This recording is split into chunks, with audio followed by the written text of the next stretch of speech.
Salut les clones, c'est Davab, et aujourd'hui on se retrouve pour une toute nouvelle vidéo présentant le 442e bataillon de siège. Cette unité a au fil du temps été présentée sous différentes formes, que ce soit via des figurines ou des comics.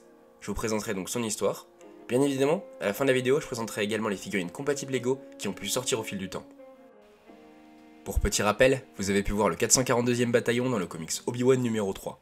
On y retrouve différents soldats du 442e, ces soldats sont morts en se battant avec le 212e bataillon. Ils n'ont pas été nommés dans les comics. Le 442e bataillon de siège est une unité de l'armée clone spécialisée dans les sièges de forteresse. Les soldats furent formés sur Kamino. Avec l'avancement de la guerre des clones, les unités spécialisées émergèrent dans la grande armée de la République. Ce fut le cas du 442e bataillon de siège. Elle fut composée de 4 compagnies avec 144 troopers chacune. Dirigée par un commandant de bataillon clone et un major clone, les informations disponibles révèlent que les membres du 442e arboraient des armures de troopers clone phase 1, puis des armures de troopers clone phase 2, décorées de marquages vert vif. Ils étaient généralement équipés de carabines blaster DC-15A et de DC-15S. Spécialistes des sièges de fortifications ennemies, ils utilisaient des véhicules tels que les TRTT, produits par Quad Drive Yards, et des speeders ISP Dual-Loche Manufacturing, tous arborant des marquages verts distinctifs. Ces engins leur permettaient de surveiller rapidement les mouvements ennemis et d'assurer un blocus complet. La 442e participèrent à de nombreuses batailles durant la guerre des clones. Les plus iconiques furent la bataille du pont d'Abrion, 22 ans avant la bataille de Yavin.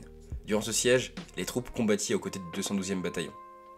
On peut également citer que quelques jours avant la bataille de Coruscant, le 442e participa activement aux côtés du 212e bataillon d'attaque, du 7e corps aéroporté, de la 501e légion et du 104e bataillon à la conquête de Cato Nemoidia, où le vice-roi némoïdien, Nut Gunray, de la Fédération du Commerce, avait construit une magnifique citadelle. Cato Nemoidia fut placé en état de siège, et les Némoïdiens déployèrent les meilleures unités de leur armée droïde dans les villes et les souterrains. Ainsi, des tanks et des troupes droïdes patrouillaient sans arrêt dans la gracieuse ville-pont. Des unités anti-aériennes furent également installées pour prévenir tout débarquement républicain aux abords des villes. Cependant, ces défenses n'empêchèrent pas le débarquement d'Anakin Skywalker et d'Obi-Wan Kenobi, escortés par les forces républicaines de la 442e. De par leur spécialisation, ils purent mener un siège coordonné sur la citadelle, mais leur mission de capturer le vice-roi Nut Gunray échoua. Il laissa derrière lui des trésors de valeur, tous capturés par la République. En outre, il laissa aussi derrière lui le fauteuil mécanique qu'il utilisait pour contacter les autres dirigeants séparatistes et Dark Sidious. La 442e sécurisa la planète, bien que quelques poches de résistance inattendues apparurent de temps en temps.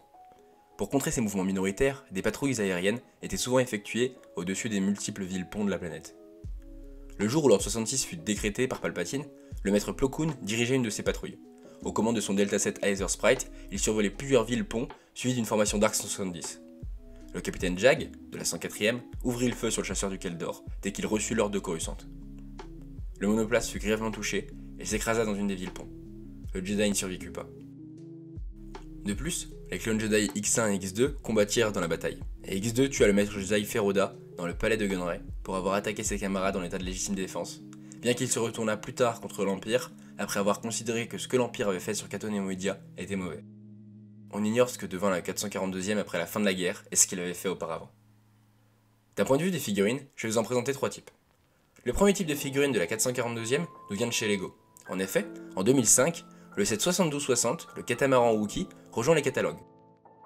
Ceux qui ont pu se le procurer à l'époque sont bien chanceux. Dans cette boîte, nous pouvons trouver 2 soldats du 442e bataillon. Ces figurines reprennent l'esthétique des clones phase 2 de l'époque. Les couleurs sont cohérentes et très bien réalisées, et sont revendues à l'heure actuelle sur Bricklink autour des 50€. Si vous souhaitez améliorer ces figurines et celles de mes prochaines propositions, je vous propose une solution. Vous verrez, c'est vraiment génial. Elle nous vient du français The French Decaler Shop, que vous pourrez retrouver sur son site et sur Instagram.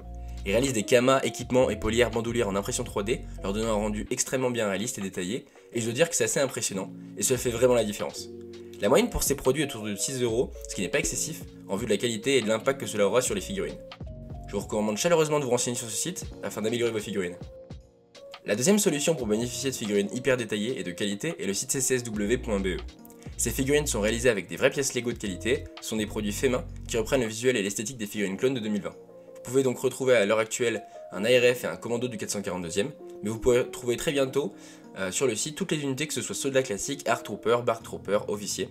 Le prix moyen pour ces figurines est 15,50€, cela s'explique par la qualité des produits, leur ressemblance et le travail fait main qu'il y a derrière.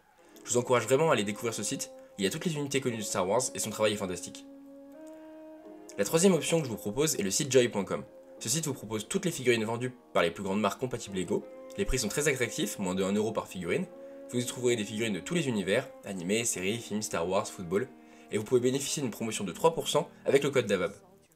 Pour le 442e bataillon de siège, il y a plusieurs figurines assez sympathiques. Elles sont toutes en phase 2.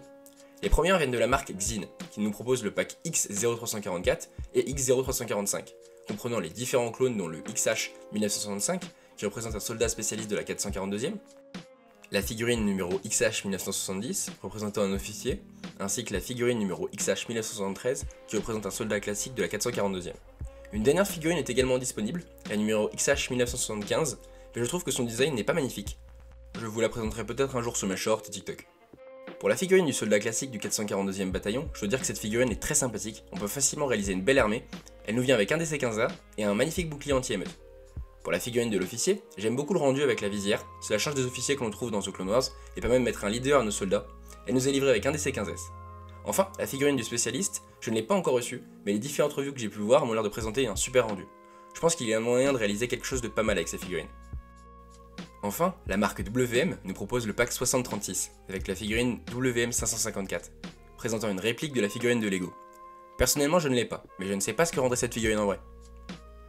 Voilà, j'espère que cette vidéo vous a plu, je vous présenterai de nombreuses unités au fil du temps et leur version compatible Lego. N'hésitez pas à vous abonner et à liker, et à me dire en commentaire quelle unité vous souhaiterez que je vous présente.